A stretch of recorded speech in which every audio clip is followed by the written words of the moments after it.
Welcome to iPEC's UCE mobile application video for iOS. If you haven't set up your application yet, please refer to the UCE installation video for iOS.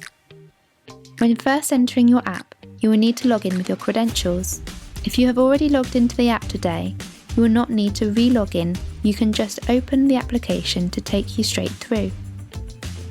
Along the bottom of the UCE app, there are tabs for different features of the application. You can scroll with your finger to view and select the different features available. To place a call, select the call icon. Here you can dial a number to call. You can also view your call log, which will give you a breakdown of call type. Click on any of the call types to see the list of relevant calls. To redial a number, simply press the caller you wish to redial.